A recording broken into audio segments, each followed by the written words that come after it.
За эргэн аж ахуйн нэгж байгууллагууд хашаа орон сууцны хорооллын хаалтыг зөвшөөрлгүйгээр дур мэдэн барьвал газрын тухай хуулийн дагуу албадан болгодог зохицуулттай билээ.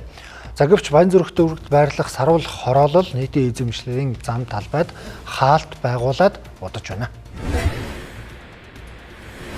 Үзэгч та бүхний харж байгаа энэ хүү хэсэг бол одоо нарны замаас их найдах худлааны төвийг өнгөрөөд Баян зүрх төвийн 26 дугаар хороо руу ордог зам байгаа юм. Тэгэхээр энэ зам дээр бол саруул хотгоны зүгээс бол одоо автомат хаалтыг тавьснаас оршин суугчдаас өөр бусад машинууд бол одоо нэвтрэх боломжгүй болцсон байгаа юм а.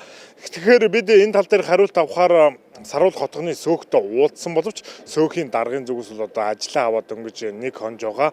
Одоогор бол одоо ямар нэгэн аль биесны тайлбар хийх боломжгүй байна гэдэг хариултыг өгч байгаа юм а. Харин жолооч нарын хувьд бол энд одоо уршаага нэвт гарахад маш төвөгтэй буцаж иргэдэг гэдэг зүйл тайлбарыг хэлж байна.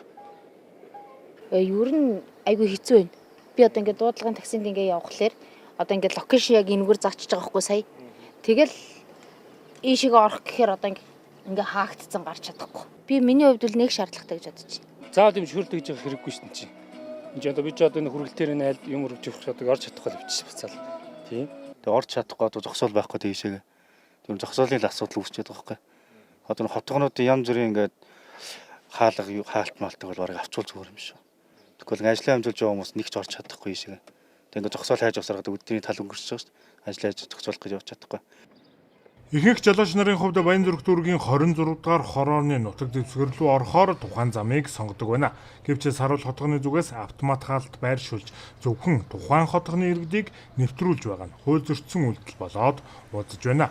Мөн энэ жилийн хувьд нийт 810 м зөвшөөрлгүй баригдсан хашаа хайсыг буулгахаар төлөвлөжээ. Зөвшөөрлгүй болон хотын өнгө үзэмжийг багасгаж буй хашаа хайсыг буулгаснаар иргэдийн ая тухтай зорчих хөдөлгөөнийг бий болгож зарим байршилд тогтчлт ногоон байгууламж барих боломж бүрдэх юм а.